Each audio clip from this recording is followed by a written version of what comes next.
Hi, my name is Paula Vung. This is my psychology and film assignment where I'll be diagnosing a fictional character in the 100.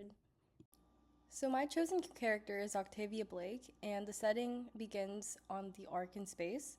After some time, they make their way to Earth and under the ground once the apocalypse starts. Their culture is very rigid and authoritarian, especially on the Ark. On the Ark, the leaders, whenever they were challenged or whenever the people didn't follow their rules, they would float them, meaning they will throw them into space as an execution.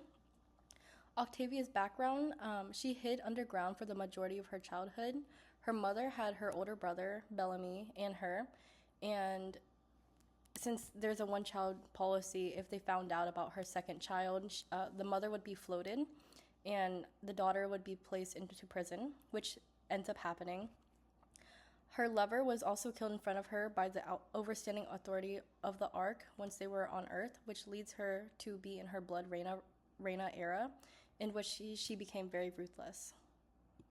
If I was Octavia's therapist, I would diagnose her with antisocial personality disorder, or as known as ASPD. Her diagnosis would include the lack of remorse and consideration for the rights or feelings of others, recklessness, and impulsiveness. There is character development in her, as said, like she was in her Blood Reina era.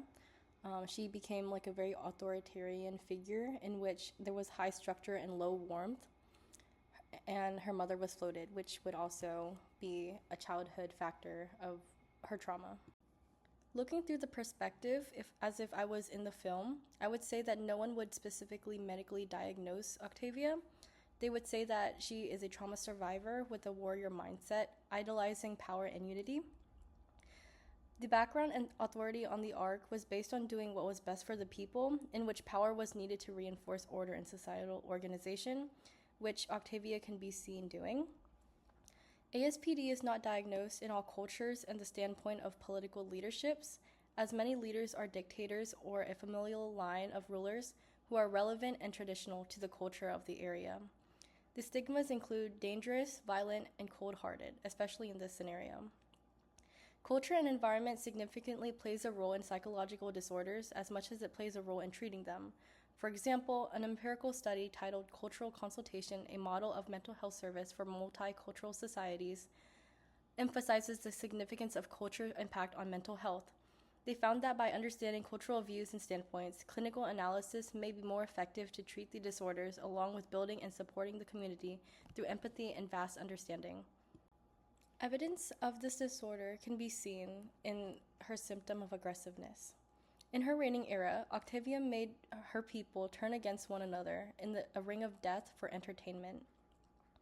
An empirical study by Carl Galcano stated that another researcher, Kernberg, believed that high levels of narcissism exist in those with antisocial personality disorders. He also said that many claims that ASPD is a form of narcissistic behavior with aggression, which can be seen in Octavia. The second symptom would be her lack of remorse. For example, Blood Reina forced her people to become cannibals, and she killed those who did not oblige, as a power move. This is supported by the DSM, which stated that ASPD is used to gain power or profit. Her symptom that is not shown would be superficial charm, as she had no intent to sugarcoat her lack of remorse through her reign. For treatments, I wanted to include two: psychodynamic psychotherapy and cognitive therapy. Psychodynamic psychotherapy dives deeper into the childhood experience or conflicts in the unconscious. In this scenario, Octavia's therapist should give an assessment and, if needed, may proceed to talk therapy regarding her experience in the Ark and the self. Gaccano emphasized that assessments and understanding the defensive function of patients may be vital in determining treatment. In this scenario, the therapist should take time to understand Octavia's childhood and burdens, along with both her cognitive and physical defense mechanisms. For cognitive therapy, it helps patients reduce distressful thought patterns and it encourages positive thinking. For example, aiding with her anger management and empathy towards her people and her loved ones. Possible hindrance includes, because of on the survival-based environments in which she is accustomed to, proper treatment may be hindered, as it can feel foreign and may be deemed as weakness and vulnerability in their culture. Broader perspectives. The disorder is, in my opinion, an accurate portrayal of the disorder. as the symptoms align. For one, there is a lack of remorse with a need to gain power and control, symptoms of ASPD. Environmental interaction, along with genetics, is one of the causes of this disorder.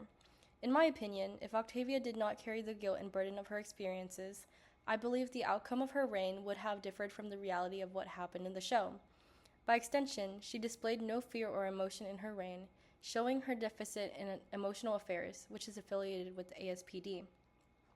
By viewing her reign through the understanding and perspectives of one crew, or her people, we may understand that her authoritarian leadership may be cultural and environmental based, with less of a focus on psychological trauma or disorder.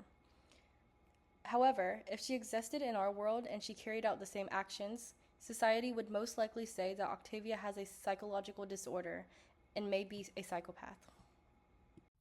These are my citations, and thank you so much for watching.